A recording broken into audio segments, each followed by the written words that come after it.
안녕하십니까. 두 번째 주제로 내부 통제 컴pliance 트렌드에 대해서 설명드릴 3일 회계법인의 나국현입니다.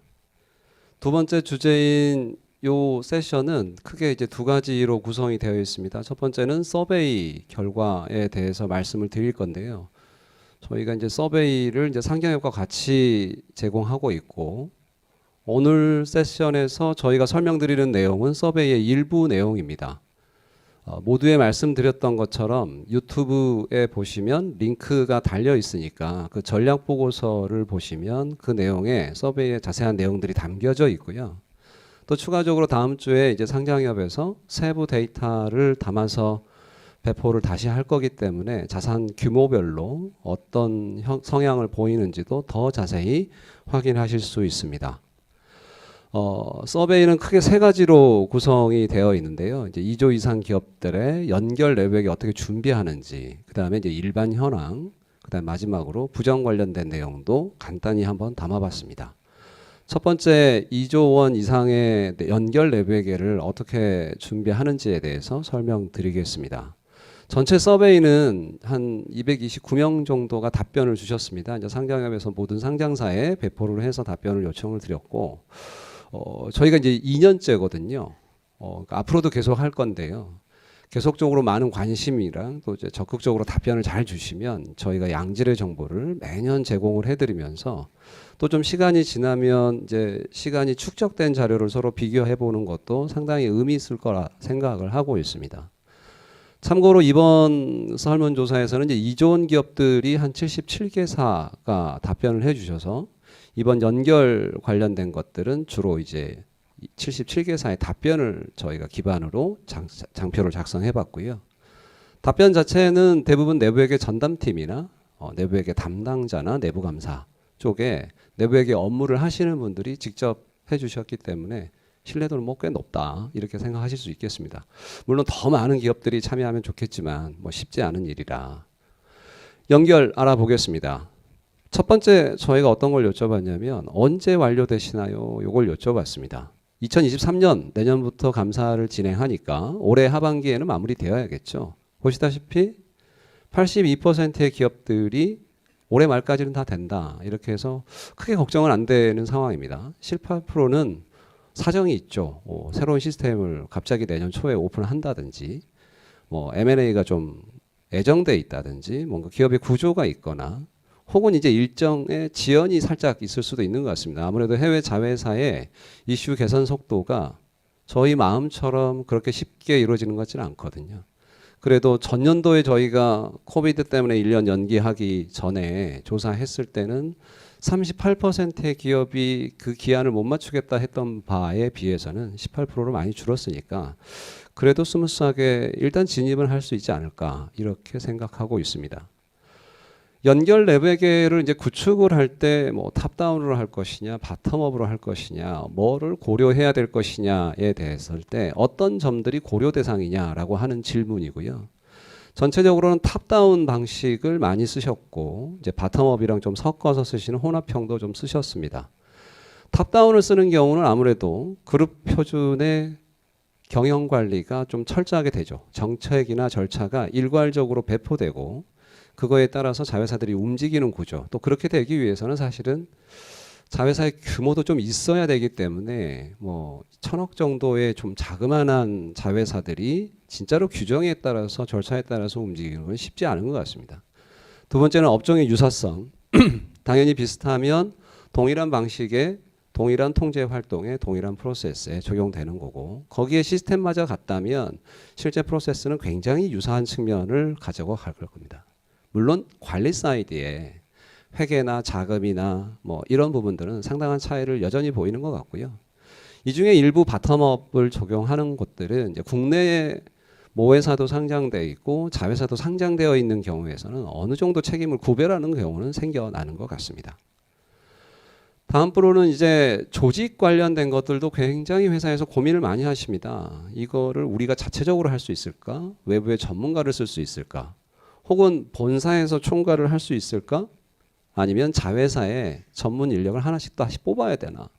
실무적으로 종속회사의 인력을 다 두기는 좀 어렵지만 일단 현재는 의도 자체를 봤을 때 오히려 제가 생각했던 것보다는 좀 반대더라고요. 지배기업 중심이 좀 더 많을 것 같았었는데 종속기업 중심이 좀 더 많습니다. 물론 혼합형이 더 대다수이고요. 또 외부 전문가 이용도 꽤 많을 것 같은데 이제 이 부분은 경영진의 의사결정이 따라줘야 되는 건데 현재 이거를 답변하시는 분들이 그런 의사결정 권한이 없기 때문에 아직 예산을 승인 못 받았는데 이런 부분도 좀 작용하는 것 같고 저희가 외부 전문가 오래 활용하실 건가요? 이런 거 여쭤봤을 때 초반보다 항상 기말 가면 좀 늘어납니다. 하다 보니 힘들더라.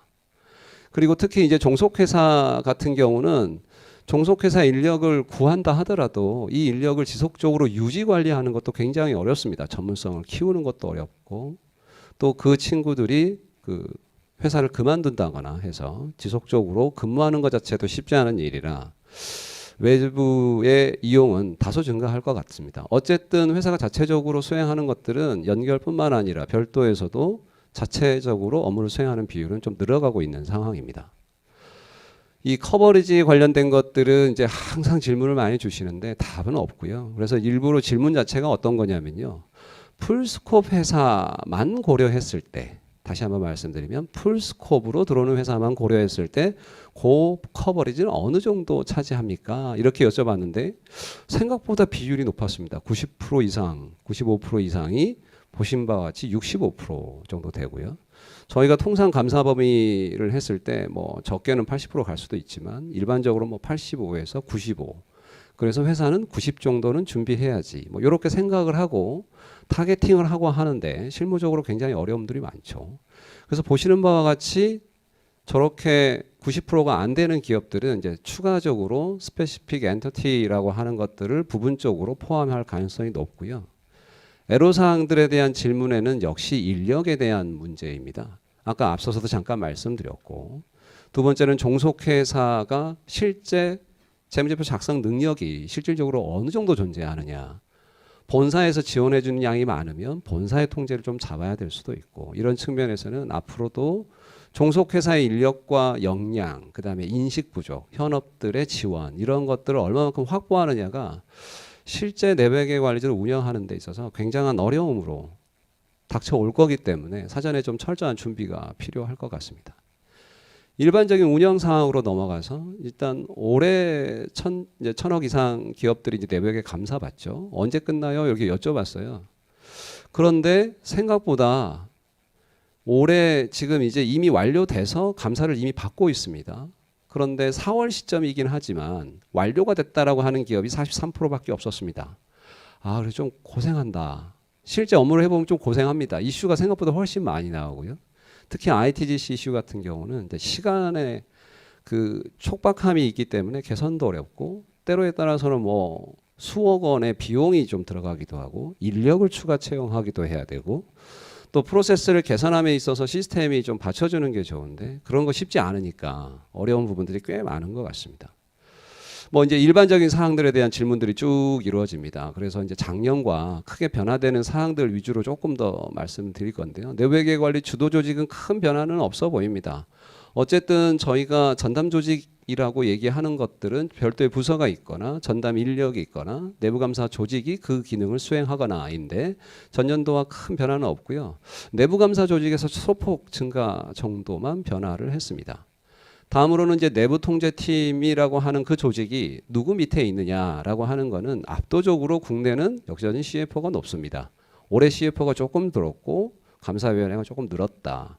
그러니까 미국에 비하면 뭐 미국은 CFO 한 30-40%, 감사위원회 30-40% 이렇게 나오는 거에 비하면 아직은 이제 CFO님이고 그런 것들은 아무래도 우리나라 외관법에서 내부회계 관리자를 가급적이면 CFO로 지정해라라고 하는 이제 금융이나 금감원의 그 지침 같은 경우가 있기 때문에 그런 것들을 고려해서 어쩔 수 없이 하는 측면도 존재하는 것 같습니다. 그다음 많이들 궁금해하시는 인력 규모입니다. 인력 규모 이게 이 인력 규모를 보실 때는 이제 내부회계 업무를 할 때 아웃소싱 하시는 부분들이 있기 때문에 전체 100%를 회사가 다 한다 이렇게 생각하시면 안 되고 100% 하는 기업들은 이보다 좀 더 많이 필요하겠죠. 전년과 대비해서는 큰 변화를 보이지는 않는 것 같습니다. 대부분 2명에서 3명을 유지한다가 한 62% 정도였고요. 이종 기업이 한 3.9명. 5천억 이상 전체로 좀 넓혀보면 2.4명 정도로 구성되고요. 뭐 세부적으로 업종별로 그다음에 또 규모별로 이런 상세한 사항들은 이제 뭐 저희 리포트나 상장협 리포트 보시면 세부적으로 확인하실 수도 있습니다. 다음으로 이제 평가 주체에 대한 부분입니다. 이제 외부 자문을 좀 사용하느냐, 사용하지 않느냐라고 하는 부분도 존재하는데 이 외부 분야를 이제 활용하는 부분들은 지속적으로 감소 추세에 있습니다. 그래서 회사가 독자적으로 할 수 있는 능력들이 좀 늘어나는구나, 전문성이 좀 더 늘어나는구나 이런 것들은 확인을 할 수 있고요. 최근에 또 감사위원회 평가도 외부 자문을 활용하고 있는데 이제 그 퍼센테이지는 보시다 봤지 뭐 한 13, 14% 정도로 전년과 유사한 수준으로 유지되고 있고 이거는 이제 중복 답변이 가능한 문항이라서 아무래도 이제 다 합하면 100%가 넘어가는 상황인 것은 이제 유의하셔서 보면 될 것 같습니다. 일반적인 이제 또 거래 수준 핵심 통제 활동 개수가 물어보냐. 사실은 저는 이게 그렇게 중요한가 싶긴 한데 많은 기업들에서 물어보십니다. 통제 활동 몇 개로 가져가나요? 근데 그래프상으로서 좀 큰 변화는 150개 미만 기업들이 많이 줄었습니다. 앞서 임성재 전무님 말씀해 주신 것처럼 이 통제 활동을 좀 더 효율화하려는 노력들이 지속적으로 좀 발생하고 있다. 이렇게 볼 수도 있고요. 올해 답변하는 기업들의 규모가 상대적으로 좀 작은 기업들이 들어왔기 때문에 그런 것들도 볼 수 있습니다. 그래서 뭐 당연히 2조 원 이상 기업은 이제 150개 미만으로 가져가는 경우가 한 13%. 당연히 지주회사나 이제 이런 부분도 포함되어 있기 때문에 그렇고요. 2조 미만 기업은 한 42%까지 올라가니까 이제 통제 활동이 좀 많이 줄어드는 추세구나. 이렇게 생각을 해 보셔도 무리가 없을 것 같습니다.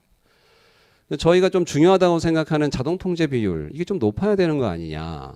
저희가 이제 미국 기업들의 그 서베이 결과를 예전에 확인했을 때 한 35% 그것도 이제 상위 100개 기업 정도 됐을 때 한 35% 유지합니다. 그래서 우리나라도 보시면 35%대, 30%대 있는 기업들의 비율은 소폭 증가하긴 했습니다만 여전히 19% 정도니까 아직은 그 정도가 좀 미미하다 이렇게 되고요.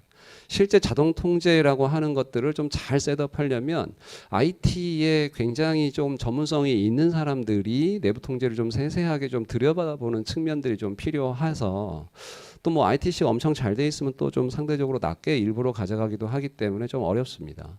물론 금융권이 평균 자체가 자동 통제 비율은 좀 더 높고요. 그래서 많은 회사들이 좀 지나가면 자동 통제의 비율 자체를 KPI로 놓고 관리하는 측면의 관리도 뭐 유용할 것 같다라고 말씀드릴 수 있겠습니다.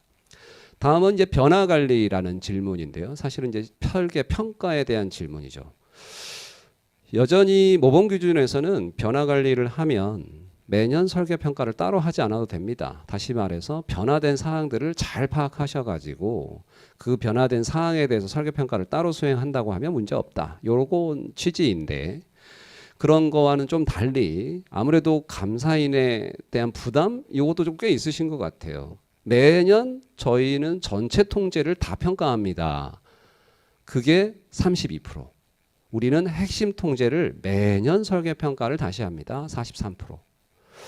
굉장히 취지는 좋지만 실질이 과연 유효할까? 이거는 좀 고민해 보셔야 됩니다. 단순히 증빙을 교체하고 확인하는 것들이 설계 평가? 이 통제 활동이 진짜 잘 돌아갈까? 라고 하는 것들에 대한 충분한 평가가 되는 것인지 이 평가라고 하는 업무는 앞서서도 강조해 주셨지만 평가를 엄정하게 해야 내부 회계 관리 제도에 효익이 생기겠죠. 평가를 했을 때 유야무야한 유의미한 의미 있는 평가를 수행하지 않으면 회사의 미비점들이 수면 위로 올라오지 않고 개선될 기회를 잊어버리기 때문에 그 부분들이 실제 우리가 설계 평가를 매년 수행하는 게 75%인데 그것들을 충족하는지는 고민이 좀 필요할 것 같습니다. 이제 일상적으로 많이 또 질문하신 MRC, IP, 건수 이런 부분들인데요. 보시다와 같이 큰 변화는 존재하지 않습니다. 다만 IP 같은 경우는 향후 좀 증가할 걸로 보입니다. 지속적으로 IT 의존도 좀 늘어나고 앞서 잠깐 설명드렸다시피 이제 올해 하고 있는 2022년도의 내부 회계 관련된 문서는 이제 감리 대상에 공식적으로 포함되는 첫 해년도이기 때문에 올해부터도 좀 더 조심을 해야 될 거고 감사인들이 이를 다 인지하고 있죠. 그렇기 때문에 아마 올해도 조금 더 강도 있는 감사 절차를 진행하려고 계획하고 있는 것으로 알고 있습니다. EUC 파일이라고 해서 이제 보통 우리가 이제 엑셀, 복잡한 엑셀을 놓고 관리하는데 이게 이제 몇 개 정도 되느냐. 사실은 개수가 크게 의미가 있지는 않지 않습니까? 그런데도 불구하고 이제 이런 것들 굉장히 어려워하십니다. 어려워할 만한 게 미국의 삭스 같은 경우는 EUC 관련 통제를 어떻게 하면 잘해요라고 하는 기업들을 보게 되면 별도 툴을 도입을 해서 엑셀에 변화 사항이 생기면 자동으로 기록해주고 거기에서 승인도 좀 할 수 있고 이런 기능을 존재하는 툴을 사용해 버리기 때문에 거기랑 비교하는 건 상당히 어렵고요. 국내에서 그 정도의 툴을 넣는다고 했을 때는 엑셀이 굉장히 중요해야 되는데 우리나라는 시스템에 대해서 쉽게 개발하고 시스템의 기능을 넣는 그런 뭐 힘, 파워 이런 것도 좀 존재하기 때문에 좀 애매한 것 같습니다. 어디가 뭐 좋다 나쁘다. 그래서 이 EUC라고 하는 것들을 통상 저희가 이제 컨설팅 할 때는 리뷰가 가능한 거는 그냥 리뷰하세요. 근데 리뷰가 어려운 것들만 여기에 넣고 관리를 했으면 좋겠습니다. 이렇게 말씀을 드리고요.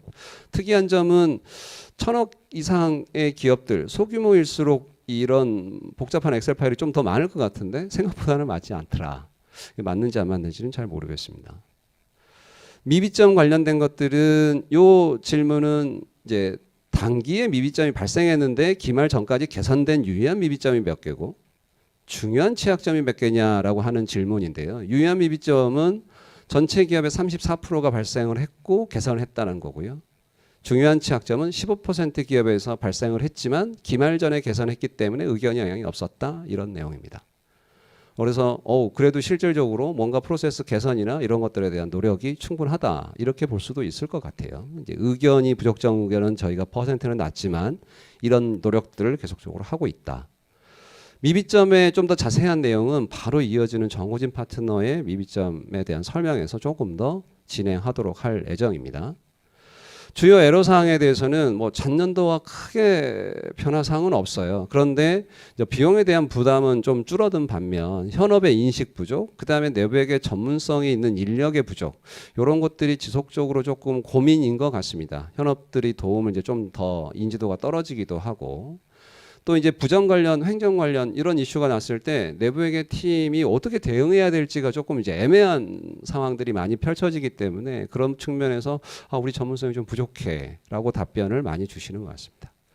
마지막 아젠다로 부정위험 간단하게만 뭐 뒤에도 여러 번 나오기 때문에 서베이한 결과만 좀 말씀드리고 마무리 지으려고 합니다. 회사한테 여쭤봤죠. 부정위험 관련해서 어떻게 대응하고 계시나요? 라고 했을 때 여기 보시다시피 내부 고발이 68% 제일 많고요. 내부 감사도 많고 뭐 상시 모니터링 뭐 이런 것들이 줄을 이뤘습니다. ACFE라고 이제 부정감사사 협회라는 데가 있습니다만 여기에서 2년에 한 번씩 리포트를 냅니다. 그래서 올해 낸 리포트를 잠깐 보시면 이 내부 고발, 외부 고발 합쳐서 하는 한 라인이라고 하는 게 미국에서도 한 70% 정도니까 우리나라랑 굉장히 비슷하네요. 미국이 아니라 전 글로벌입니다. 이 ACF에서 그 발간하는 리포트는 전 세계의 기업들한테 발표를 해서 실제 부정이 발생한 케이스도 조사하고 평균 금액도 조사하고 하는 거라 굉장히 흥미로운 내역들이 많이 반영돼 있어서 나중에 오픈된 자료이기 때문에 검토해 보시면 될 것 같고요. 그러면 내부 감사가 우리가 64% 그런데 ACF에는 77%좀 낮죠. 아무래도 내부 감사는 전체적으로 우리나라가 좀 약한 편이긴 합니다. 그래서 어떤 영역에 집중해서 이렇게 내부 감사를 하고 있습니까? 라고 하는 질문에는 역시 예상대로 영업 구매 자금이 주로 이루어지고 일부 재고가 좀 들어갑니다. 회계부터 시작해서 저는 회계에 대해서 48%라는 것도 그닥 신뢰하지 않습니다. 개인적으로. 실제 내부 감사가 회계 쪽이나 인사나 전산을 내부 감사하는 경우는 거의 없고요. 또 해외에 집중하는 경우도 굉장히 많고요.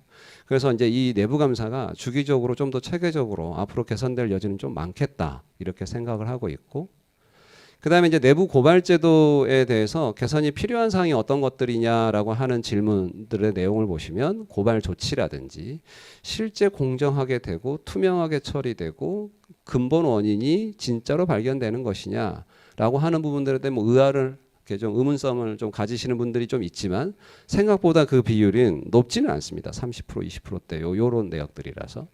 그리고 이번 횡령 때문에 대부분의 인력들이 내부 통제 전담성 그 전담 인력들의 전문성이 좀 강화돼야 되겠다. 그래야지 내부 회계 관리 제도가 해야 되는 부정에 대한 측면에 어떤 거를 조금 더 하면 되는 건지를 조금 더 명확하게 얘기할 수 있겠다. 당연히 전산 업무가 좀 더 강해지면 부정도 좀 더 막아지는 측면에 있다. 뭐 이런 것들이 조사됐고요. 또 이제 자금 관련해서 어떤 통제 있느냐 이렇게 쭉 나래비를 이렇게 한번 이렇게 해봤으니까 참고해 주시면 될 것 같습니다. 아무래도 감사 받으면 이런 거 있어요 이렇게 질문할 것 같죠, 감사인들이. 그래서 한 번쯤 체크를 좀 해보시면 좋을 것 같고요. 이번 횡령건 때문에 대부분 내부 통제 진단 이런 거 한 번씩 다 해봤다라고 하는 기업이 한 70%였습니다. 마지막으로 ACF의 간단한 내용만 좀 설명드리고 마무리하겠습니다. 임직원 수가 100명이 적은데 100명 이하인데의 평균 횡령 금액이 15만 불입니다. 10,000명 이상인데가 13만 8천 불. 더 많죠. 다시 말해서 소규모 기업에서 횡령은 훨씬 더 많이 일어나고 금액도 더 크다. 그 다음에 그러면 부정이 왜 일어나냐라고 종업원한테 물어보니까 내부 통제가 좀 빈약한 것 같아요. 팀장급 내부 통제가 좀 빈약한 것 같아요. 경영진 우리가 잘못한 것 같아. 톤에또 탑이 약해. 우리가 솔선수범하지 않았어. 비율이 조금 더 높습니다. 근데 그게 정답일 가능성이 사실은 높죠. 다음으로는 그리고 경영진들이 만약에 부정을 저지르면 이제 흥미로운 결과라 48% 정도가 증거를 인멸하고요.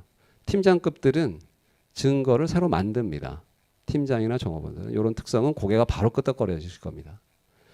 마지막으로는 지난 10년간 가장 증가폭이 큰 부정 대응 방안.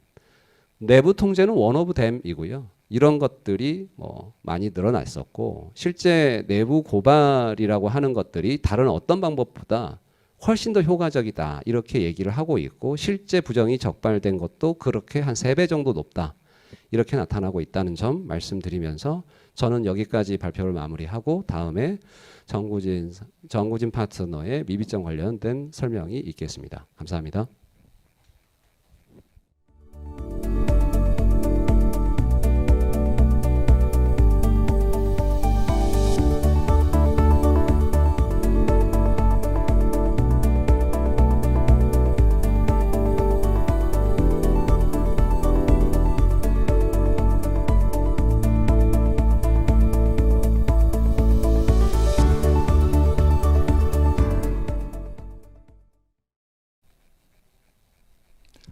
안녕하세요. 3일회계법인의 정구진 파트너입니다.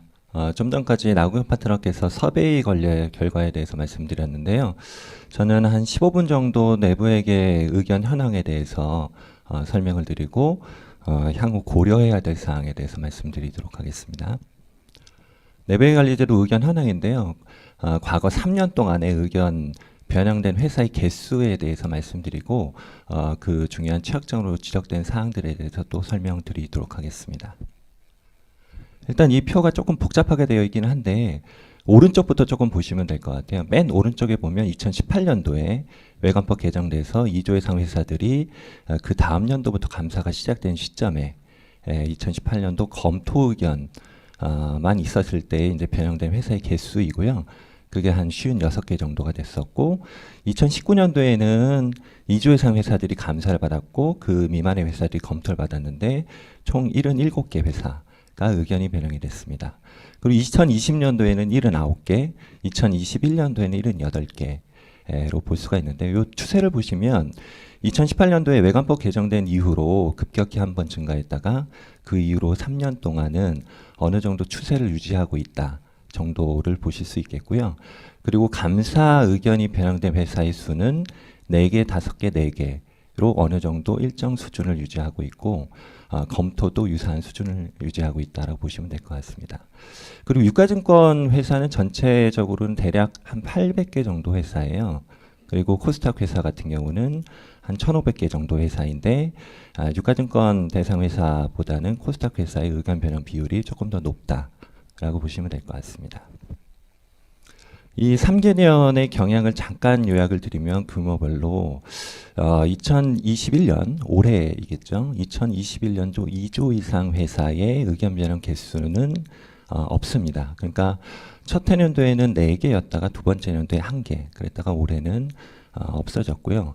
5천억 이상의 회사의 개수는 유사한 수준을 가지고 있습니다. 그래서 2조 이상과 5천억 이상의 회사의 경우에는 감사 의견 변형이 된 이후에 미비점이 계속 개선되는 상황을 보이고 있다고 보시면 될 것 같고요. 2년 동안의 경험 축적의 결과로서 좀 안정화되는 추세가 되고 있다라고 보시면 될 것 같습니다. 조금 특이하게 올해는 5천억 이상 회사의 개수가 새로 발생하는 의견 변형이 발생하는 개수가 많다고 보시면 될 것 같고요. 1,000억에서 5천억 이상의 개수 중에 의견 변형이 된 회사의 개수는 줄었습니다.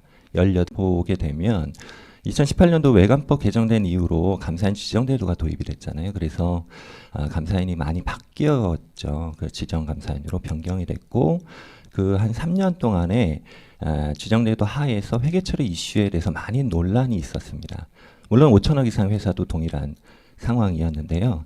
어찌됐든 1,000억 이상 회사의 회계 처리 이슈가 그 3년 동안에 조금 감소한 해결된 부분이 있다라고 보시면 될 것 같고요. 그리고 올해부터 2022년도 내부의 관리로 감사 도입 예정이기 때문에 선제적인 노력을 진행 중이다. 이런 부분 때문에 1,000억 이상 회사의 개수가 좀 감소했다라고 볼 수 있겠고요. 그 반면에 이제 1,000억 이상, 1,000억 미만의 회사의 개수는 연도별로 53개에서 60개 정도로 계속 조금씩 증가하는 추세입니다. 이 추세를 말씀을 드리면 전반적으로 외부 감사인들이 이제 내부 통제의 중요성에 대한 인식이 조금 높아졌고 소규모 회사의 경우이기 때문에 자원이나 인력 부족 때문에 회계 처리의 오류나 그런 부분들이 많이 발생을 했다. 그래서 지적되는 건수가 조금씩 많아졌고 의견 변형 개수가 조금씩은 늘어나고 있는 수준이라고 보시면 될 것 같습니다. 그리고 또 하나 이제 규모랑은 조금 다르게 재무제표 감사 의견은 적정인데 내부 통제 의견은 비적정인 비율이 작년에 비해서 37%로 늘어났습니다. 이쪽 부분도 마찬가지로 감사인의 경험 축적이 원인일 것 같아요. 과거에는 재무제표 감사 의견이 적정이면 내부회계 관리 제도에 대한 비적정을 주는 경우가 그렇게 많지는 않았는데 실제로 내부 통제의 중요성이나 이런 부분들이 강조되다 보니까 재무제표 숫자에는 반영하더라도 내부회계 관리 제도의 의견에는 반영하는 부분이 증가했다고 보시면 될 것 같습니다. 3년의 경향을 요약하면 결과적으로 외곽변 적용 이후에 적응의 시간이었다. 그리고 전반적으로 회사하고 감사인의 이해도가 증가했다고 보시면 될 것 같습니다. 내부의 감사 의견 현황 세부 사유를 간단히만 말씀을 드리면 말씀드린 바와 같이 2019년도에 4개사, 2020년도에 5개사인데요. 주로 핵심 감사 사항이나 통제 환경, 결산 절차 이런 쪽 부분 관련된 부분이었는데 2021년도에는 특이하게도 이제 5천억 이상 회사가 두 번째 감사 의견을 받는 연도였잖아요. 그렇기 때문에 조금 객관적으로 의견 변형을 할 수 있는 그런 구실이 발생을 했을 때 의견 변형된 케이스가 많았던 것으로 보여요.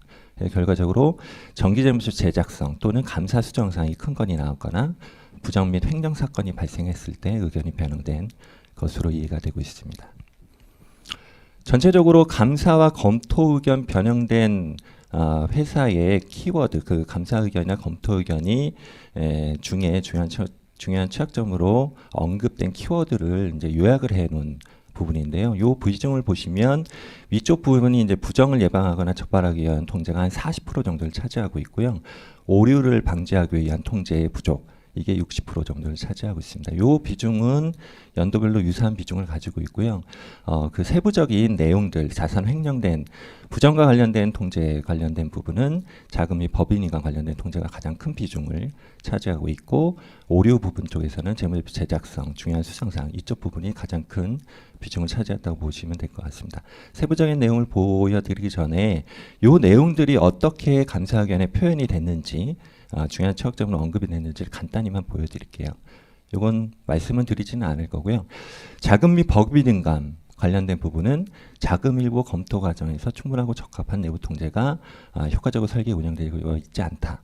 적시성 있는 적발 통제도 없다. 이런 내용들로 중요한 취약점이 기술되어 있다고 보시면 될 것 같습니다. 두 번째 케이스는 이사회나 특수관계자 거래인데요. 중요한 자산에 대한 투자, 처분, 자금 대여, 자금 조달과 관련돼서 통제 환경이 효과적이지 못하다. 이런 형태로 취약점을 기술하고 있는 것을 볼 수 있겠고요. 재무제표의 수정이나 이제 감사인이 발견한 재무제표 수정사항 이런 쪽 부분은 전기 오류 사항에 대해서 감사인이 오류를 발견하고 이를 바탕으로 정기재무제표를 제작성했다. 이런 내용들로 의견들이 표현이 되었다고 보시면 될 것 같습니다.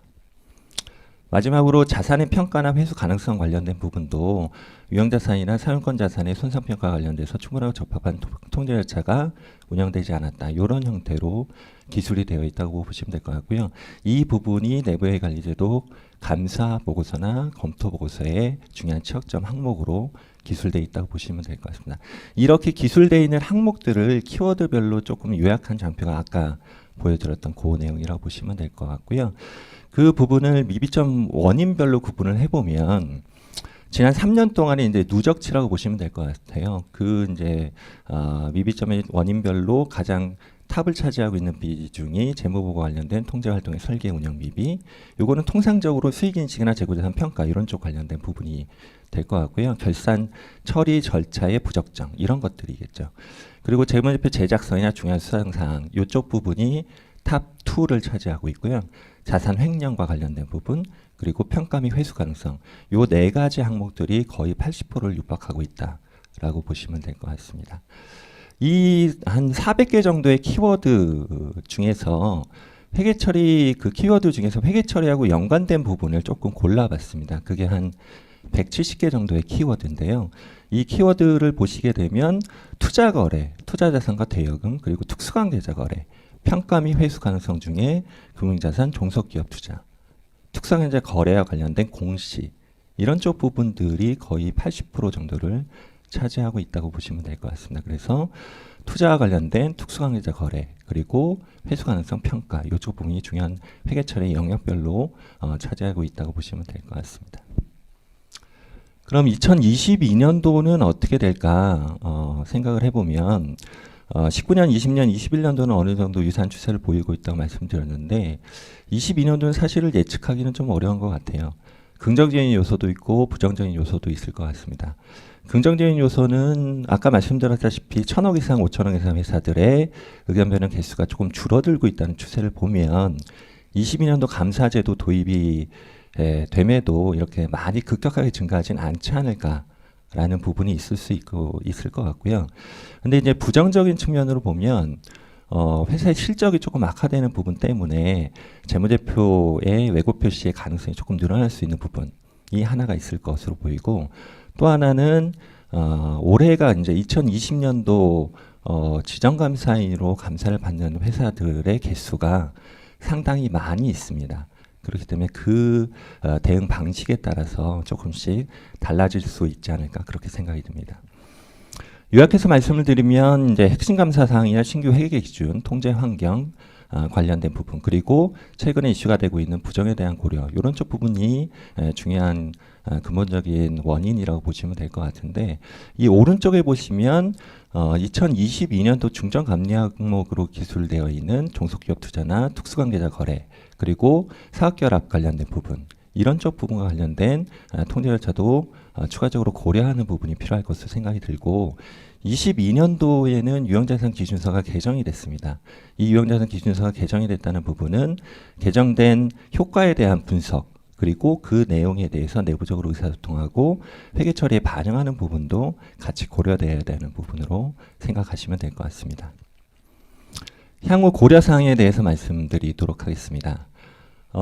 첫 장표 임성재 파트너께서 말씀하셨던 장표에도 리스크 팬데믹이라는 내용이 들어가 있었는데요. 시대적으로 이 리스크가 만연되어 있고 전반적으로 확산되어 있다. 그리고 이 부분이 잠재적인 리스크로만 들어가 있는 게 아니라 외부로 노출될 가능성이 너무나도 많아졌다. 이런 쪽이 시대적인 변화라고 보시면 될 것 같습니다. 이런 시대적인 변화에 맞춰서 이제 회사가 해야 될 일들은 어떤 것들인지를 보시게 되면 세 가지로 조금 요약을 해봤는데요. 초반에 말씀드렸던 각자의 역할에 대한 인식 부분과 근본 원인 분석의 중요성에 대해서 한 번 더 심도 있게 고민을 하시는 부분이 필요할 것 같고요. 이 내부 회계 관리 제도가 미래를 지향하는 부분이 어느 정도 있다는 것도 인식을 같이 하시는 부분이 필요할 것 같습니다. 이걸 하나씩 각자 말씀을 드리면 첫 번째 말씀드릴 부분은 이제 코서가 2015년도에 발간한 내용인데요. 3라인 오브 디펜스라는 부분입니다. 아까 임성재 파트너께서 말씀드렸던 3자 방어선. 리스크 관리를 위해서는 각 담당자별로 R&I 결정이 되고 이 리스크를 어떻게 방어할 것인지를 리스크 관리 체계 안에서 갖추고 나가야 된다. 이게 이제 3차 방어선 모형인데요. 첫 번째 현업 차원의 관리, 리스크 관리랑 재무, 자금 쪽에서 모니터링하는 부분, 내부 감사 쪽에서도 확인하는 부분, 이런 쪽 부분도 각자의 역할에 대해서 인식을 하고 기능별로 전문성이나 객관성 확보가 필요하다고 보시면 될 것 같고요. 경영진과 이사회는 이 내부 통제 제도 자체가 불필요한 규제로 인식한다기보다는 미래에 대한 대비로 인식하는 것으로 조금 생각 바꾸는 거가 필요할 것 같습니다.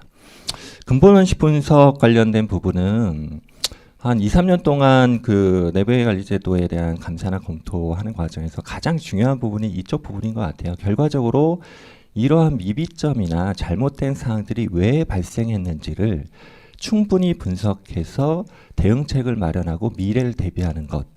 그게 장기적인 관점에서는 리스크를 관리하고 회사의 경영 관리 체계를 발전시키는 방법이 아닐까라고 생각이 들고요.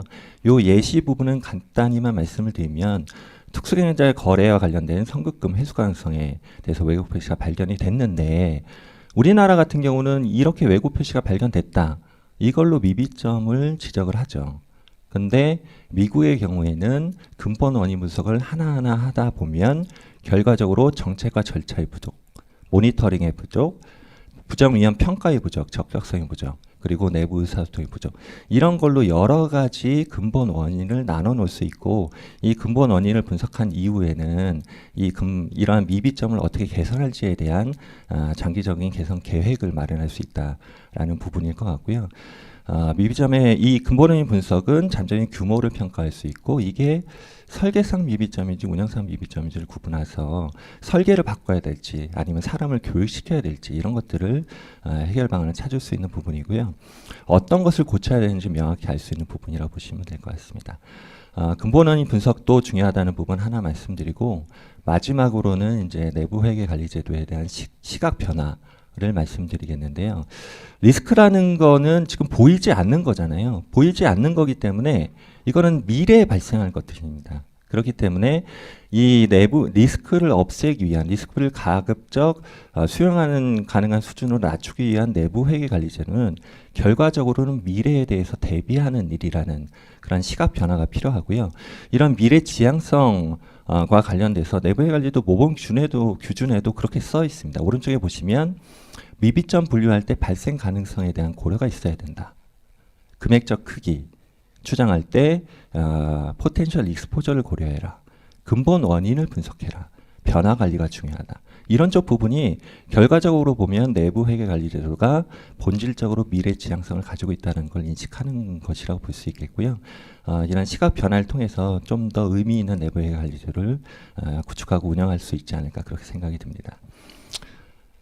마무리하겠는데요. 2022년도 그간 3년 동안에 많은 노력을 하셨죠. 근데 시대적으로 많은 변화가 있었습니다. 그렇기 때문에 아까 말씀드렸던 미래 지향성에 대한 경영진과 임직원의 의식 변화가 필요한 부분이고 자발적이고 적극적인 활동을 통해서 발전의 기회로 삼는 게 필요할 것으로 생각이 듭니다. 제가 오늘 말씀드릴 부분은 여기까지 말씀을 드리고요. 이 이후 세션에서는 연결 내부 회계 관리 제도에 대해서 이영민 파트너와 정근영 파트너께서 설명드리도록 하겠습니다. 감사합니다.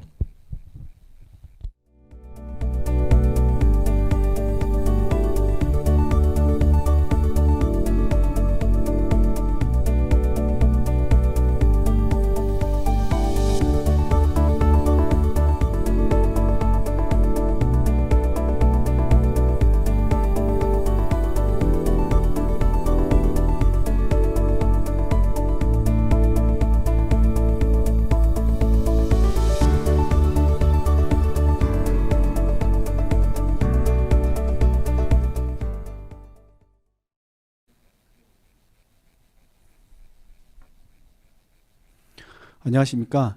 연결 내부회계 관리제도 구축 인사이트에 대해서 발표할 서면회계 법인의 내부회계 전담팀의 이영민 파트너입니다. 내년부터 2조 이상 상장사를 시작으로 연결 내부에게 관리제도 감사가 시행됩니다. 이를 위해서 2조 이상 상장사는 2020년부터 구축 프로젝트를 진행해 왔습니다. 연결 구축 경험을 바탕으로 5가지 주제로 인사이트를 공유해 드리고자 합니다. 첫 번째, 국내 및 해외 종속회사에 대한 연결 KSAX 구축 시의 애로사항은 무엇인지, 두 번째, 구축 범위 결정은 어떻게 하는 것인지, 세 번째, 구축 방법론은 어떻게 되는지, 구축 이후의 안정화를 위한 중점 고려사항은 무엇인지, 마지막으로 경영진의 역할과 책임에 대해서 설명드리겠습니다. 이미 연결 구축이 완료된 회사의 경우에는 새로운 시각에서 구축 결과물을 재점검해보는 기회와 향후 안정화를 위한 중점 고려사항이 무엇인지에 초점을 두시면 될 것 같고요. 연결 구축이 진행 중이거나 계획하고 있는 회사에게는 수행해야 할 업무와 타임라인에 대한 플래닝에 도움이 될 수 있기를 소망합니다. 연결 KSAX 구축 시 애로사항입니다. 우리가 첫 챕터에서는 기업인들, 회사에서 바라봤을 때 애로사항에 대해서 서베이를 진행해 본 것인데요. 지금 말씀드리는 애로사항은 연결 구축한 회계사들에게 의견을 물어보았을 때 나타나는 애로사항입니다. 전반적으로는 대동소이하다고 보실 수 있겠습니다. 현재 그 현장에서 부딪힌 애로사항을 국내 공통적인 종속회사 수준의 애로사항과 해외 수준에서의 종속회사의 애로사항으로 구분해 보았습니다. 공통적인 측면에서 말씀드리면 1,000억 원 이상 비상장회사는 과거의 검토 수준으로 운영을 해왔지만 리스크에 대응하는 통제를 운영했다기보다는 프로세스 수준으로 형식적으로 운영되고 있었기 때문에 고도화가 필요한 상황입니다. 1,000억 미만 회사의 경우에는 내부 회계에 대한 기본 개념이 좀 취약했고 기본적인 업무 분장조차 어려운 조직 체계를 갖고 있습니다. 또한 지배기업 요청에 따른 단순한 자료 제출 정도로 생각해서 종소기업 책임하에 각 종속기업의 내부회계 관리 제도를 직접 구축하고 운영해야 한다는 인식이 부족한 상황입니다. 특히 해외 종속회사의 경우에는 그동안 내부회계 관리 제도 운영 의무가 없었기 때문에 이해가 많이 부족한 상황입니다. 또한 중요한 업무의 대부분을 소수의 주재원에게 의존하는 환경이고 현지 채용 인력은 내부에게 관심이 너무 부족한 상황입니다. 따라서 교육, 현업과의 쌍방향 커뮤니케이션 등을 통한 개선 노력과 인력 및 예산 확보에 대한 경영진의 역할과 책임의식의 개선을 필요한 상황입니다. 해외 관련해서는 주재원에 대한 지나친 의존을 지양하고 현지 채용 인력이 적극적으로 인발브 되는 등의 R&R의 균형을 유지할 필요가 있습니다. 그리고 그룹 주도하에 해외 인력이 충원될 수 있도록 서포트하고 해외 종속기업 경영진에 대한 성과평가와 연계해서 운영할 때 미비점을 빠른 기간에 개선할 수 있습니다. 다음 페이지는 구축 범위 결정과 관련된 사항입니다. 구축 범위 결정은 연결기준 내부회계 관리지도 구축에서 가장 중요한 출발점이라고 할 수 있습니다. 오늘 세미나에 회사분들 뿐만 아니라 회계법인의 감사인분들도 많이 참여를 해주셨는데요. 내부회계 관리지도 감사 도중에 중요한 부분이 구축 대상에 빠져 있어서 이슈가 되지 않도록 신중한 접근과 감사인과의 사전 협의가 필요한 사항입니다. 연결재무제표 수준에서의 위험평가를 토대로 충분한 커버리지가 확보될 수 있도록 양적 그리고 질적 요소를 고려하여 수행합니다. 삼일회계법인은 버켓팅 어프로치를 사용하는데요. 표에서 보시는 바와 같이 버켓 제로는 연결 내부계 관리제도 컴플라이언스 의무가 있는 지배회사로 이미 별도 재무제표 수준에서의 구축은 완료되어 있는 회사입니다. 버켓 1은 재무적으로 유의적인 부분을 차지하고 있는 회사로 풀스코프로 구축되어야 하는 회사입니다.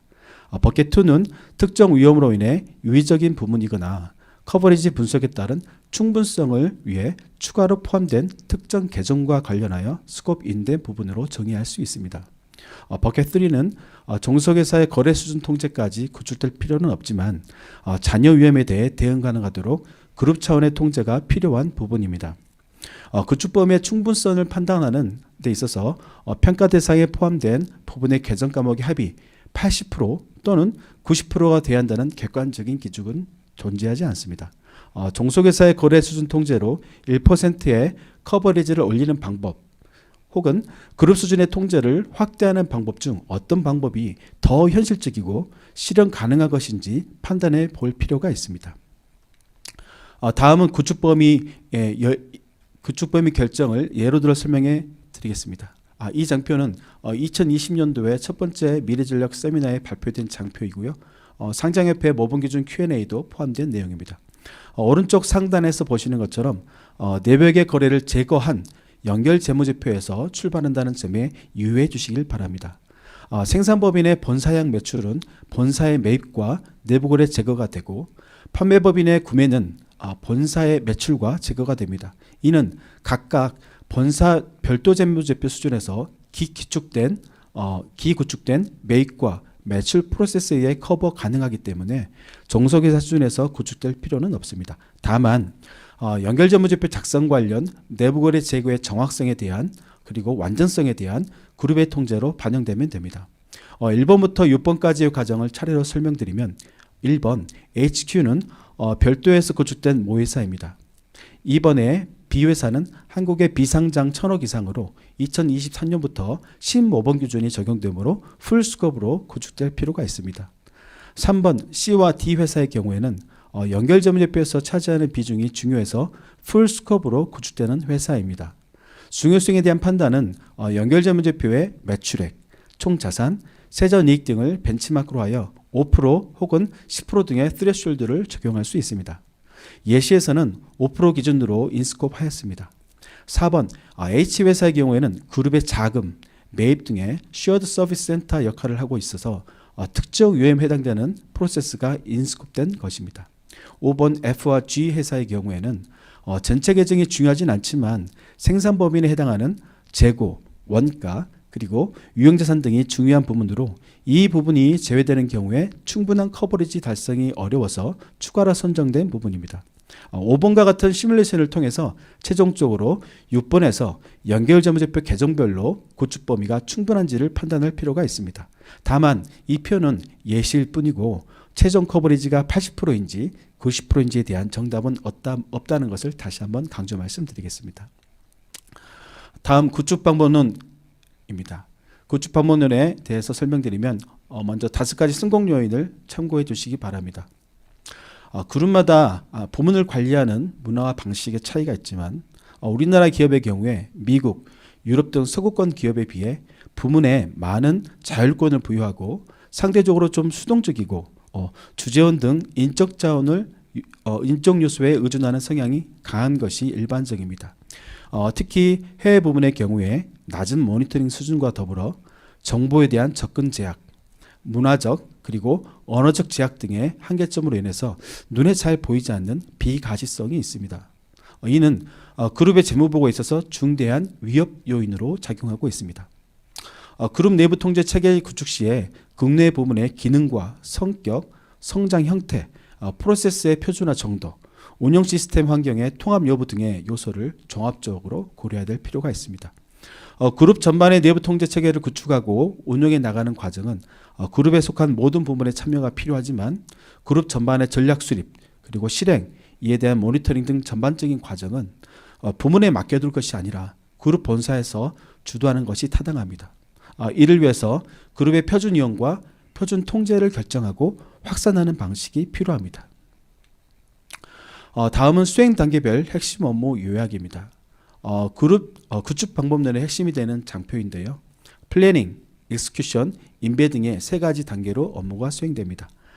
첫 번째 플래닝 단계에서는 연결회사 사업 분석을 통해서 위험 평가를 수행합니다. 그 결과 구축 대상 법인을 선정하고 선정된 법인에 포함되어야 할 프로세스를 평가합니다. 별도에서 이미 구축된 부분과 아직 구축되지 않은 부분의 성격에 따른 구축 전략과 일정 계획을 수립하게 됩니다. 그리고 연결 구축 프레임워크 정립을 위해서 규정과 지침을 작성하고 그룹의 표준 통제 체계, 즉 프로세스, 리스크, 통제의 풀을 해당 국가의 언어로 마련합니다. 그리고 실제로 사용될 표준 템플릿을 작성하게 되고요. 연결 KSAX 확산 전략 수립을 위해서 지배기업과 종속기업의 인원으로 구성된 TF를 발족하고 구축 프로젝트가 수행되는 과정에서 누가 모니터링하고 누가 참여해서 커뮤니케이션 하는지에 대한 방안을 수립하게 됩니다. 또한 종속회사 현업을 대상으로 해당 언어로 내부의 관리지도 교육을 수행합니다. 이러한 플래닝이 수립된 이후에 구축범위 선정에 대해서 사전에 감사인과 협의를 진행하게 됩니다. 익스큐션 단계에서는 그룹 차원에서 수행할 업무와 각 종속회사의 수준에서 수행할 업무로 구분할 수 있습니다. 그룹 차원에서는 그룹의 전사 통제 중에 어떤 부분이 롤아웃 되어야 하는지와 그룹 수준의 통제 활동을 정비하게 됩니다. 여기에는 연결 결산과 관련된 통제 활동과 본사에서 모니터링을 하는 통제 활동이 포함됩니다. 플래닝 시에 수립했던 프레임워크를 계속 업데이트해 나가고 PMO 관점에서 각 종속회사의 이슈를 취합하고 이를 개선하기 위한 방법을 검토하며 그 이행 과정을 관리하게 됩니다. 그리고 이에 대해서 그룹 및 종속회사 경영진과 지속적으로 커뮤니케이션을 수행합니다. 각 종속회사 부문 단위에서는 구축의 효율성을 위해서 업종과 생산 혹은 판매 등의 기능별로 풀스코프로 먼저 구축할 법인을 결정하고 본사와 풀스코프 법인의 통제로 레버리지할 롤아웃 부문의 순서를 정하게 됩니다. 각 부문에서는 플래닝 시에 작성한 표준 템플릿을 이용하여 인터뷰를 수행하고 설계평가를 수행합니다. 수행 결과 설계 미비점과 개선 방안을 도출하게 되고 구체적인 통제 활동을 문서하게 됩니다. 이러한 과정을 부문의 경영진과 본사와 지속적으로 커뮤니케이션이 수행이 되어야 됩니다. 마지막으로 임베딩 단계에서 부문 단위 업무를 먼저 말씀드리면 설계 과정에서 파악된 미비점을 치유하기 위한 액션 플랜을 수립하게 됩니다. 통제 기술수와 업무 흐름도 등의 문서화를 확정하고 드라이런 등 이행 계획을 수립한 후에 본사에 보고를 하게 됩니다. 그룹 수준에서는 익스큐션 결과를 반영하여 연결 내부의 관리지도 규정과 지침, 평가와 보고 체계를 확정하고 향후 변화 관리 절차를 정립하게 됩니다. 필요한 경우에는 모니터링 시스템을 구축하기도 합니다. 그리고 실행 단계에서 파악된 이슈가 최종적으로 치유되고 구축된 대로 운영되는지에 대한 모니터링을 어떻게 할 것인지 등의 향후 운영 안정화 방안을 확정하게 됩니다. 다음 계획 단계 중점 고려사항입니다. 제가 전장에서 구축 방법론에 대해서 단계별로 좀 상세하게 설명드려서 시간이 좀 지체되었는데요. 그룹 수준에서 그리고 각 부분에서 계획 단계 중점 고려사항은 저희 미래 전략 자료를 참고해 주시면 감사하겠습니다. 다음 프레임워크 정립입니다. 일관성 있고 효율적인 연결 내부역의 관리지도 구축을 위해서는 그룹 프레임워크를 정립해야 합니다. 이는 외부 감사인의 연결 기준 내부역의 관리지도 감사 시에 감사인의 판단 기준으로서 중요한 역할을 담당하게 됩니다. 프레임워크에 포함되어야 할 내용으로는 첫 번째, 구축 범위에 대한 룰 세팅, 두 번째, 그룹 표준 프로세스와 리스크, 그리고 컨트롤의 정의와 식별, 세 번째로는 통제 기술수와 업무 흐름도 등 그룹 내부 통제 문서화에 대한 표준을 마련하고, 네 번째로 그룹 내 확산을 위한 전략을 수립하게 됩니다. 다섯 번째로 그룹의 내부의 관리지도 규정 및 지침을 마련하고, 마지막으로 운영평가 전략에 대한 기준을 세웁니다. 운영평가 전략에는 운영평가의 수행 주체는 누구이고 담당자별로 R&R은 어떻게 되는지, 본사에 보고하는 방법과 미비점을 평가하는 절차는 어떻게 되는지, 마지막으로 규정 위반 시에 조치사항은 어떻게 되는지 등이 포함되게 됩니다. 리스크 및 통제에 대한 표준화입니다. 표준화의 단계로는 첫 번째, 표준화 대상 프로세스를 선정하고, 두 번째, 프로세스를 분석하고 표준화하는 단계, 세 번째는 표준 RCM을 설계하고, 네 번째로는 종속회사별로 특수 항목을 조정하는 단계입니다. 첫 번째 단계에서 그룹 내 사업의 유사성, 조직 구조, 시스템 환경 등을 고려하여 표준화 대상 프로세스를 선정하게 됩니다. 그리고 대상 종속 법인별로 프로세스 표준화 해당 여부를 매핑을 수행합니다. 두 번째 단계에서 본사의 내부 통제 문서를 기반으로 업무 프로세스를 분석하고 업무 절차, 근거 문서, 시스템 환경, 정결 규정 등에 대한 표준화를 수행하게 됩니다. 세 번째 단계에서 그룹 표준 리스크를 정의하고 식별된 리스크별로 그룹의 표준 통제 활동을 설계하게 됩니다. 이러한 그룹 리스크와 컨트롤 프레임워크를 기반으로 그룹 표준 RCM을 설계합니다. 네 번째 단계에서 표준 업무 프로세스 대비 각 종속회사별로 업무 프로세스의 차이를 분석하고 현지 규정 등 환경의 차이로 인해 표준 RCM 적용이 어려운 경우에는 특수 항목을 적용하게 됩니다. 또한 본사에는 없지만 종속회사에 특수하게 존재하는 리스크에 대한 통제를 추가로 고려하게 됩니다. 그룹의 표준 통제 프레임워크를 정립하는 방법론에는 탑다운 방식과 바텀업 방식이 있습니다. US 상스를 운영 중인 대부분의 기업이 채택하는 탑다운 방식은 센트럴라이즈된 그룹의 표준 RCM을 롤아웃하는 방식이고요. 바텀업 방식은 부문별로 RCM을 취합하여 그룹 표준 리스크 컨트롤 라이브러리를 집계하는 방식으로 그룹 내 산업 다양성이 크고 그룹의 지배구조가 강력하지 않은 경우에 사용합니다. 상호 간의 장단점이 있지만 탑다운 방식이 경영관리의 일환으로 좀 보다 효과적인 상시 모니터링 기반을 제공할 수 있고 변화 관리에도 용이하고요. 신규 부문 추가 시에 효율적으로 확산이 가능한 장점이 있습니다. 또한 해외 법인 감사인에게 준거 기준을 제공할 수 있는 장점 또한 있습니다. 다음 해외 종속기업 확산 업무에 대한 수행 절차입니다. 해외 종속기업 확산 시의 수행 절차를 요약해서 설명드리면 업무의 단계로는 사전 준비, 그리고 실제 해외 종속회사 구축 업무 수행하는 단계, 그리고 최종 검수 단계가 있습니다. 특히 해외 종속회사의 경우에는 거리가 멀고 시차, 언어적인 장벽을 고려한 철저한 사전 준비가 필요합니다. 앞서 설명드린 표준 RCM을 기초 자료로 하여 주재원 화상회의와 현업 사전 질문서 발송 등을 통해 종속회사에 적용할 RCM 초안을 작성하게 됩니다. 이를 지배기업과 공유하고 확인하는 절차를 수행한 이후에 영어, 중국어 등의 현지 언어로 번역을 수행합니다. 해외 종속회사 사이트 비짓 업무에서는 현장에서 내벽의 관리주도의 이해와 실질적인 운영을 당보드리는 주재원과 현지인 교육을 실시하고 현업 인터뷰를 통해 RCM 초안을 확정하게 됩니다. 그리고 설계평가를 수행하고 업무 흐름도 등의 추가 문서화 작업을 진행하게 됩니다.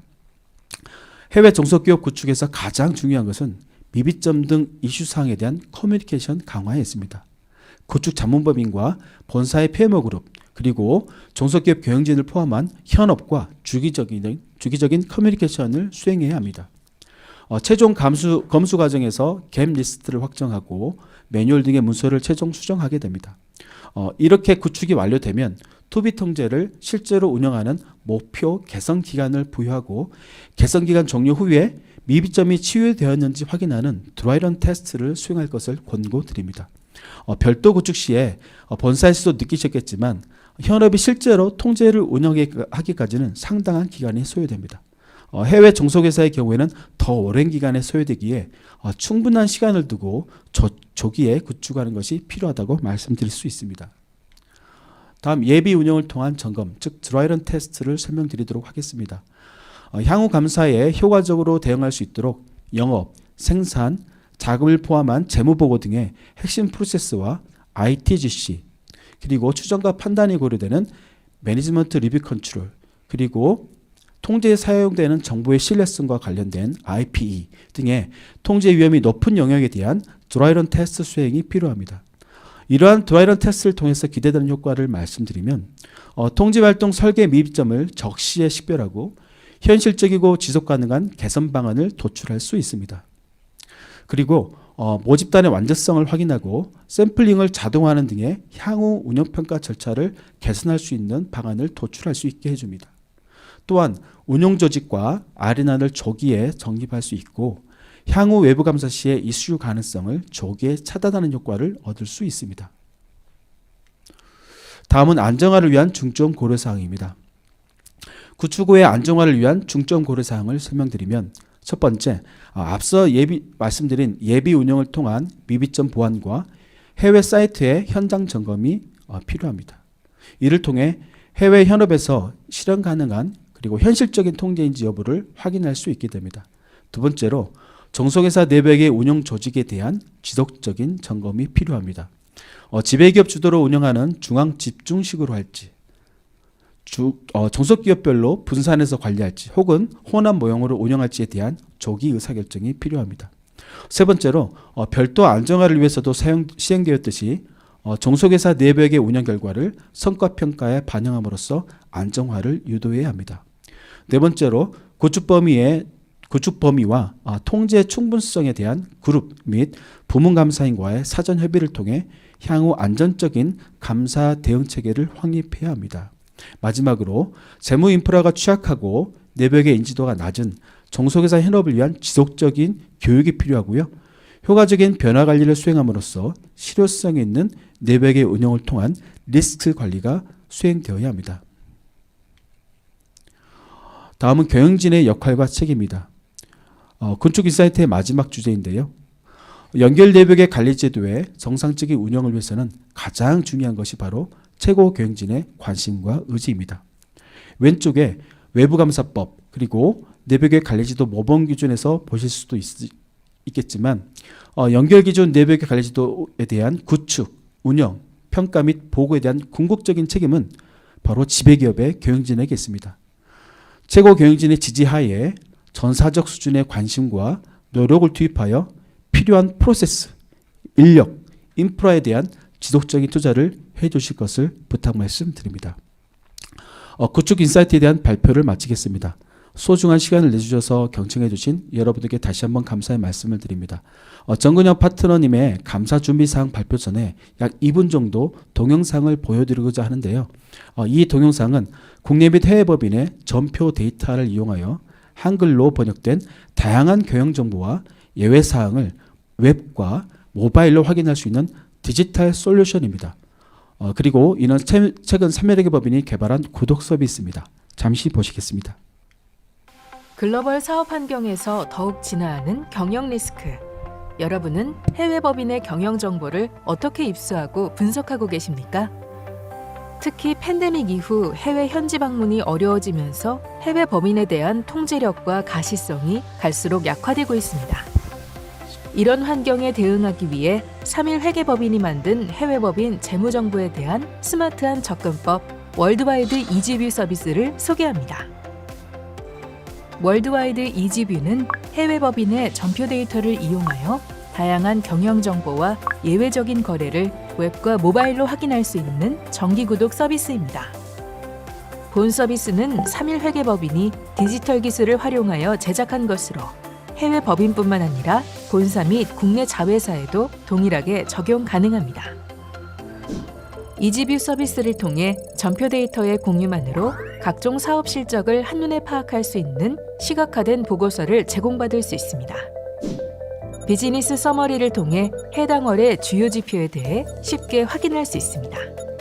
이지뷰의 결과물은 PDF 파일이 아닌 보안 절차가 내재된 웹 환경에서 제공되어 안전하고 편리합니다. 사용자는 언제 어디서나 모바일과 웹을 통해 원하는 정보를 쉽고 편리하게 조회할 수 있습니다.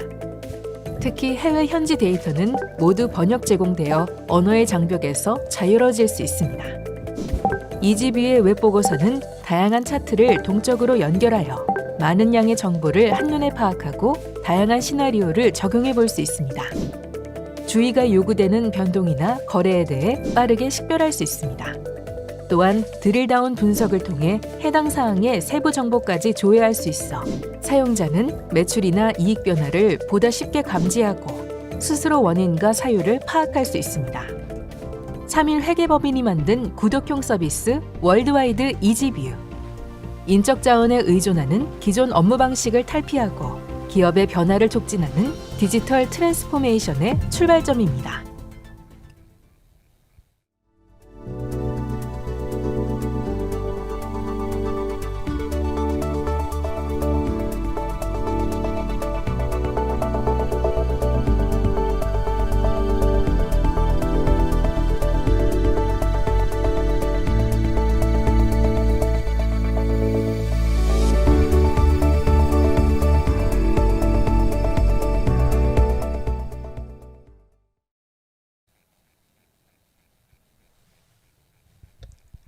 네, 안녕하십니까. 3일회계법인 정근영 파트너입니다.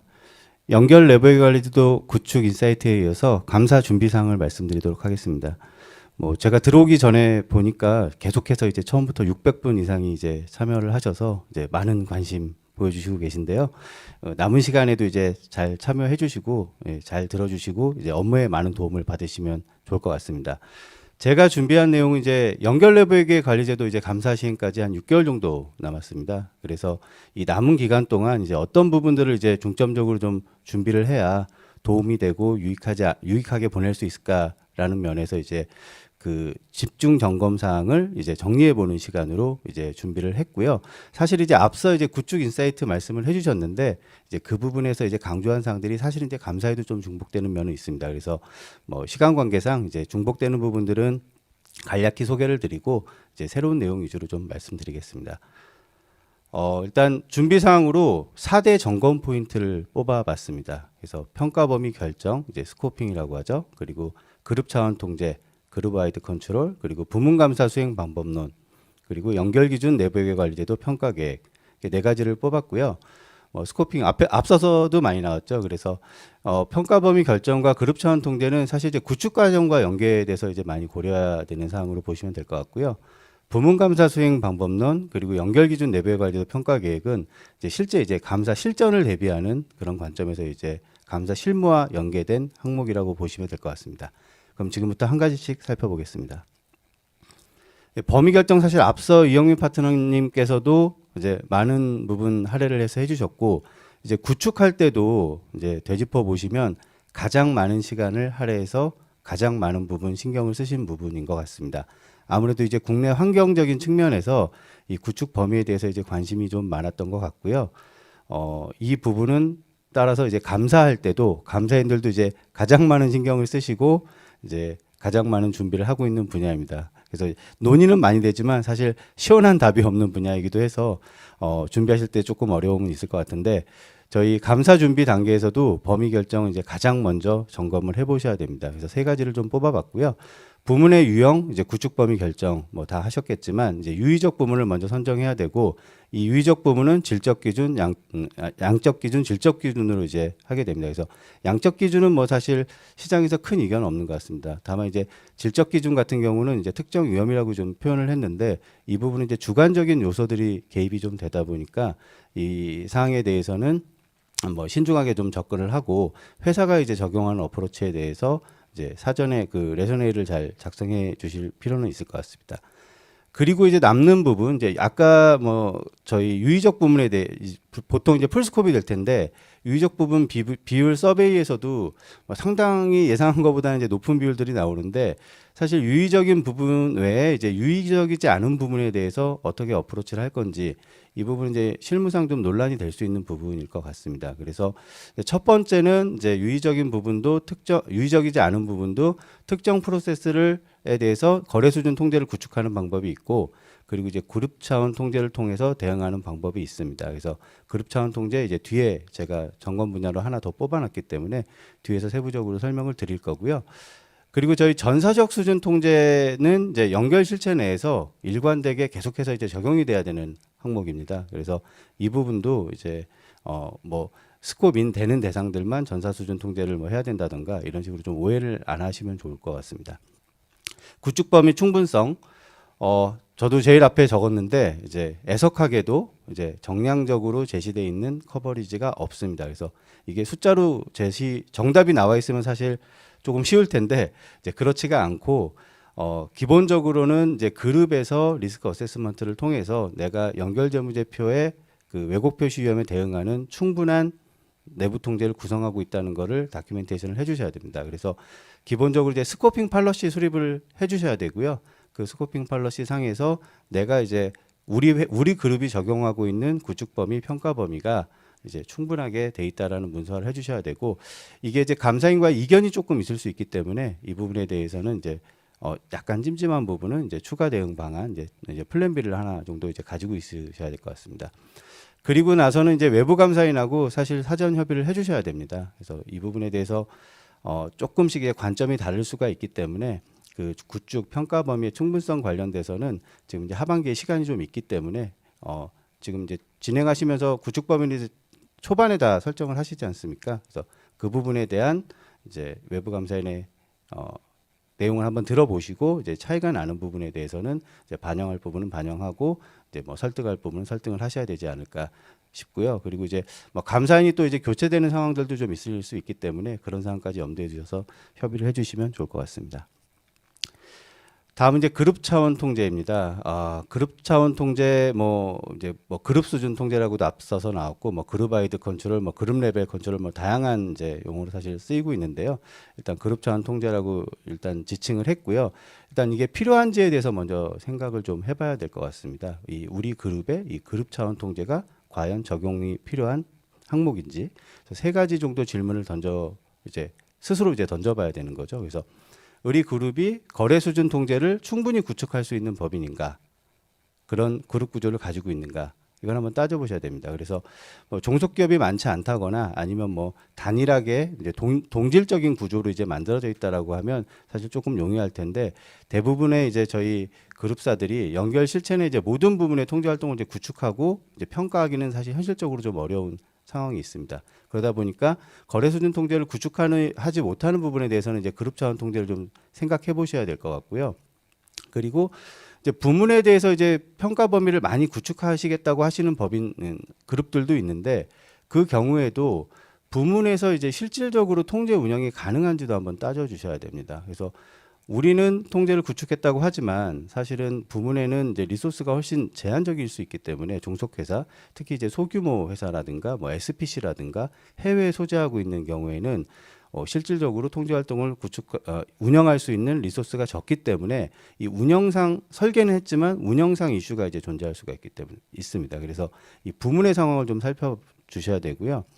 그리고 그룹 차원 통제를 이제 수행하겠다라고 이제 마음을 먹으셔도, 이게 이제 보통 내부 통제를 구축하고 이제 내부 통제를 전담하는 부서에서 이런 의사결정을 하시게 될 텐데, 이 그룹 차원 통제가 이제 뒤에도 말씀드리겠지만 사실 우리 기업들한테 조금 생소한 부분이 있습니다. 그래서 이 지배기업 내에서 이 그룹 차원 통제를 수행할 통제 운영 부서가 실제 결정될 수 있는지, 이 부분을 이제 내부적으로 상의를 좀 해서 아레날이 확실히 정해져야 될 것 같습니다. 그래서 내부 통제팀에서는 그룹 통제를 이제 수행하겠다고 했는데, 실질적으로 이 부분을 해줘야 되는 회계팀에서는 리소스나 여러 사정상 어렵다라고 이제 나오는 경우에는 좀 곤란할 수가 있기 때문에, 요 세 가지 사항을 좀 보면서 우리가 그룹 차원 통제를 갈 건지, 이제 부문의 거래 수준 통제를 많이 갈 건지, 이 관계를 좀 잘 따져 주셔야 될 것 같습니다. 이 그룹 차원 통제 이제 구축 방안을 좀 설명을 드릴 텐데요. 앞서 용어도 좀 다양하다고 했는데, 이제 그룹 차원 통제, 그룹 와이드 컨트롤의 정의를 이제 저희 PwC 오디트 가이드에 있는 내용을 좀 가져와 봤습니다. 그래서 내용을 보면 사실 이게 아이사에도 이제 있는 내용인데, 그룹의 파이낸셜 리포팅 관련돼서 그룹 매니지먼트가 디자인하고 실행하고 유지하는 이제 통제 활동이라고 돼 있고요. 통상적으로 이제 한 개 이상의 부문에 대해서 이제 작동하는 이제 ELC 항목도 지칭이 될 수 있다, 이렇게 돼 있습니다. 그래서 이 그룹 차원 통제는 사실 다양한 형태로 이제 구축이나 운영이 될 수가 있고, 이 정의에 나와 있는 것처럼 사실상 이제 지배기업에서 이제 수행을 해줘야 되는 부분들입니다. 그렇게 되면 이제 세 번째 질문에서 제가 말씀드렸죠. 하고 싶다고 해도 지배기업의 인프라라든가 역량이 안 되면 사실상 하기가 좀 힘들 수가 있습니다. 그래서 이 부분을 좀 따져주셔야 될 것 같고요. 아마 첫 해 그룹 차원 통제의 운영 수준이라든가 뎁스는 회사와 감사인 간에 이제 상당한 이제 이슈, 이제 논란이 될 수 있는 그런 아젠다가 아닌가 싶습니다. 그래서 이 통제 활동이 다양한 형태로 나올 수 있다고 말씀드렸는데요. 이 다이렉트 컨트롤 쪽으로 가는 부분들이 있을 수 있고, 이제 퍼베이시브하게 이제 약간 간접적으로 이제 퍼지는 부분이 있을 수 있습니다. 그래서 이제 좋은 거는 이제 다이렉트 컨트롤을 이제 만들어주는 게 좋습니다. 그래서 그룹 차원 통제 이제 가장 대표적인 형태가 이제 비즈니스 퍼포먼스 리뷰에서 BPR입니다. 그래서 주기적으로 이제 부문의 성과라든가 재무 정보를 이제 분석하고 이제 추가적인 액션을 하는 거고요. 요거보다 조금 낮은 게 이제 연결 재무제표 작성하는 부서나 회계팀에서 이제 부문 재무 정보를 정기적으로 이제 검토하는 절차가 될 텐데, 이거를 통상적인 수준으로 이제 생각하시면 안 될 것 같고 정교해야 된다고 말씀을 드렸기 때문에, 저희 MRC 할 때 보면 이제 통제 활동을 세부적으로 정의를 하고 스레시홀드를 정하고, 스레시홀드를 넘는 항목에 대해서는 추가적인 조치를 좀 취하도록 하고 있지 않습니까? 그래서 마찬가지로 이 부문의 재무 정보를 정기적으로 검토하는 절차를 가지고 그룹 차원 통제로 가져와서 추가적인 리스크에 좀 대응을 하겠다고 하시면, 세부적으로 통제 활동을 설정을 하고 스레시홀드도 설정을 하고, 이제 스레시홀드를 넘었을 때 그 항목에 대한 추가적인 조치까지도 정의가 되는 형태로 운영이 되어야 사실은 이제 감사인들의 챌린지가 조금 적지 않을까 싶고요. 그 외에도 이제 퍼베이시브한 항목으로 이제 그룹 차원의 매뉴얼과 정책, 탑다운 어프로치를 이제 채택하는 회사들 같은 경우는 이제 우리 어카운팅 팔러시처럼 이제 ICFR 팔러시를 가지고 확산하는 것 자체로도 이제 일정 부분 효과를 거둘 수 있고요. 그리고 이제 그룹 내 뭐 공통적인 이제 정보기술 일반 통제라든가 이제 주기적인 이제 부문에 대한 내부 감사 활동, 그리고 이제 부정 방지 프로그램들도 그룹 차원 통제로 이제 할 수가 있을 것 같습니다. 그래서 앞서 말씀드린 대로 이 그룹 차원 통제가 이제 용어는 간단하지만 다양한 형태로 구현이 될 수 있기 때문에 사전에 이 부분도 운영을 하겠다고 채택을 하셨으면 감사인들과 협의를 좀 해주시면 좋을 것 같습니다. 그 다음 항목은 저희 부문 감사 대비 고려 사항입니다. 그래서 이 연결 내부회계 관리제도 감사가 이제 23년에 국내에서 이제 처음 시행되는 제도이다 보니까 사실 부문 감사라고 하면 감사인이 이제 신경을 좀 써줘야 될 것 같은데 회사도 좀 이제 처음에 셋업하는 과정에서는 점검을 좀 해주셔야 될 것 같습니다. 특히 이제 재무제표 감사는 사실 우리가 알고 있는 대부분의 이제 문명 국가들에서 이제 하고 있기 때문에 이게 해외로 가더라도 큰 이견이 없습니다. 뭐 인증 기준이라든가 준거 기준이라든가 이런 업무하는 형태에 대해서 어느 정도 이제 합의가 돼 있는데 이 내부회계관리제도 감사는 재무제표 감사와 달리 이제 시행을 하지 않는 국가가 훨씬 많습니다. 그래서 이제 해외 소재 종속기업이 있는 경우 그 부문에 대한 이제 부문 감사가 필요하다고 하면 이제 준비를 조금 더 해주셔야 될 것 같습니다. 그래서 일단 감사인들이 할 그룹 오딧 어프로치는 이제 기존의 연결재무제표 감사에 내부회계 관리제도를 이제 추가 고려하는 형태가 되지 않을까 예상이 되고요. 사실 통합 감사이기 때문에 재무제표 감사 따로 내부회계 감사 따로 이렇게 개별적으로 고려하지는 않을 거고 재무제표와 내부회계를 통합해서 이제 테스트하도록 이제 감사 전략이 수립될 것으로 지금 예상이 되고 있습니다. 그래서 이 기준 하에서 이제 감사인이 이제 부문 감사로 선정하는 이제 대상들이 나올 거고요. 그렇게 되면 이제 해외에 소재한 경우에는 앞서 말씀드린 것처럼 이제 준거 기준 그리고 이제 인증 기준 이걸 점검을 좀 해봐야 됩니다. 국내는 사실 이런 부분에 대해서 이제 큰 이견이 없을 거기 때문에 이제 그대로 진행을 해주시면 되는데요. 해외 같은 경우는 이제 이른바 저희 KSAX라고 하는 이 국내 내부회계 관리제도 모범 기준과 저희 회계감사 기준서 1100번 내부회계 관리제도 감사 기준서가 잘 모를 거지 않습니까? 그러다 보니 이제 그쪽에 인스트럭션을 보낼 때 이제 준거 기준, 인증 기준을 이제 어떻게 채택할지에 대해서 한번 감사인 그리고 그 현지의 부문 감사인과 협의가 좀 필요하고요. 이 부문 감사인 적격성도 마찬가지로 이제 이어지는 항목인데 내부회계 관리제도 감사 이제 시행 안 하는 나라라고 하면 결국 이 내부 통제 감사를 할 수 있는 적격성 있는 감사인이 있는지 점검이 한번 돼야 됩니다. 그래서 해외 같은 경우는 이제 현지 감사인이 내부회계 관리제도 감사를 할 수 있는 적격한 감사인인지 그게 안 된다고 하면 감사인을 다른 감사인으로 선임할지 아니면 지배기업 감사인이 직접 수행할지 이런 방안들에 대해서 사전에 점검을 하는 것이 좋을 것 같습니다. 마지막 항목으로 그 연결 내부회계 관리제도 기준으로 이제 평가를 한 번 더 해보는 건데요. 그래서 앞서도 잠깐 드라이런 얘기가 나왔던 것 같습니다. 그래서 연결 내부회계 감사가 이제 1년 유예가 됐는데 이 유예가 됨에 따라서 이제 프로젝트 일찍 수행하는 회사들은 사실 상반기에도 이제 완료가 되는 회사들이 있을 거고 아까 서베이에서 보면 대부분 이제 하반기에 완료는 된다고 하셨기 때문에 그게 이제 완료되고 나서 이제 감사 적용 시점까지 일정 기간 또 텀이 좀 생기는 부분이 있습니다. 그래서 이 시기를 이제 산출물 변화 관리, 운영 안정성 강화를 위한 기간으로 좀 활용할 필요가 있을 걸로 이제 생각이 됩니다. 그래서 이 사전 운영, 인증 이렇게 표현을 했는데요. 일단 매니지먼트 입장에서는 이제 드라이런이라고 하는 이제 사전 운영을 할 수 있을 거고 이 사전 운영을 하는 효과라고 하면 이슈 사항을 사전에 점검을 해보고 이제 개선 기간을 이제 확보하는 효과가 있을 거고요. 그다음에 지금 별도 기준으로만 내부 통제 평가를 해봤지 연결 기준으로는 한 번도 안 해봤기 때문에 이제 어떤 업무를 어떤 정도의 이제 시간을 가지고 해야 되는지 어떤 태스크들이 있는지를 직접 겪어보질 못했습니다. 그래서 내부회계 평가 관련된 이제 수행 경험을 이제 축적할 수 있다는 장점이 있고 그리고 도대체 이 업무를 할 때 얼만큼의 이제 리소스가 필요한지 이런 것들도 막연한 상황인데 실제 드라이런을 해보게 되면 이 리소스 플랜을 이제 수립하는데도 조금 도움이 되지 않을까 생각을 하고 있습니다.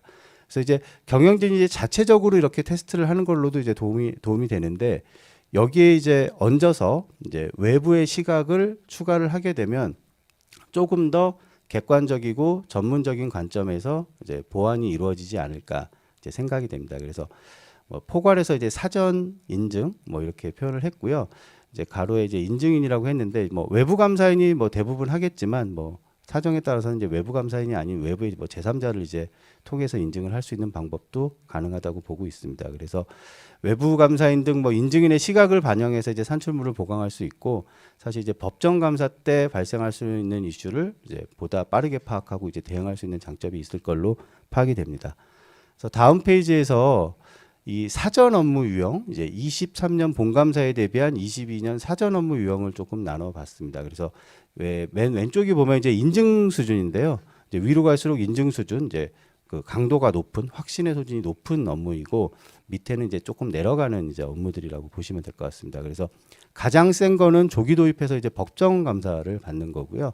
이제 그 다음은 법정 감사까지는 이제 좀 부담스러우니까 이제 임의 감사 형태로 진행하는 방법 그리고 감사는 아니지만 이제 그 보시면 이제 ISA 3000번을 가지고 이제 사전 인증을 하는 방법 그리고 이제 합의된 절차 이제 저희 회사와 이제 감사인 간에 어떠한 항목을 어떻게 보자라고 이제 구체적으로 합의를 해서 이제 어그리드 어폰 프로시저 형태로 만드는 것도 이제 가능할 거라고 보고요. 마지막은 어떤 형태가 특정됐다기보다는 산출물에 대해서 그 리뷰를 하고 그 결과에 대해서 이제 발견사항, 이슈사항 위주로 이제 리포팅을 하는 형태입니다. 그래서 매니지먼트 리포팅인데 이거는 뭐 특별한 뭐 준거 기준이나 인증 기준이 있다기보다는 서로 간에 합의를 해서 이제 업무 범위를 이제 정하면 될 것 같습니다. 그래서 이런 형태의 이제 업무 유형 기준이 가능하다고 보고 있고요. 실제 우리 그룹들이 22년에 계획하고 현재 진행하고 있거나 이제 계획하고 있는 사례를 좀 소개를 좀 드리겠습니다. 그래서 A그룹, B그룹 같은 경우는 업무 유형이 앞서 보셨던 이제 인증의 이제 업무 유형입니다. 그래서 물론 뭐 조기 도입 임의 감사 하시는 데들도 일부 있을 테지만 아마 사전 인증이라는 형태로 하는 경우들이 조금 더 많지 않을까라고 판단이 되고요. 이 인증이라는 형태로 진행을 하기 때문에 준거 기준은 이제 모범 기준이 되는데 인증 기준은 이제 그 ISA 3000번 이제 비재무 정보에 대한 인증 기준서에 따라서 하게 되고 결과물은 이제 인증 보고서가 나오게 될 걸로 예상이 됩니다. 그리고 업무 범위는 뭐 A그룹 같은 경우는 이제 전체에 대해서 이제 설계 운영 평가를 하기 때문에 사실상 뭐 거의 임의 감사에 준하는 형태로 간다고 보시면 될 것 같고요. B그룹 같은 경우는 이제 지배 기업의 연결 프로세스와 일부 종속 기업, 뭐 해외나 대형 비상장사 위주의 그 구축된 내용에 대해서 이제 설계 운영 평가를 하는 이런 형태라고 보시면 될 것 같습니다. 그리고 C그룹, D그룹은 이제 앞서 마지막에 말씀드렸던 이제 매니지먼트 리포팅 형태입니다. 그래서 뭐 보통 이제 감사인하고 얘기해서 내부 통제 감사 시행 시에 이제 그 회사가 만들어 놓은 산출물들을 리뷰하고 거기에 있는 사항들에 대한 이제 커멘트를 받는 형태가 될 거라 이거는 이제 명확하게 뭐 준거 기준, 인증 기준이 명시되지는 않겠지만 이제 업무를 한다면 이제 저 기준을 가지고 업무를 하지 않을까 하는 관점에서 뭐 저렇게 기재를 했습니다. 예. 그래서 저희 이제 감사 준비 관련된 사항 이제 4가지 점검 포인트로 해서 말씀을 드렸고요. 제가 오늘 준비한 내용은 뭐 여기까지 해서 마치도록 하도록 하겠습니다. 뭐 시간 내서 들어주셔서 감사합니다.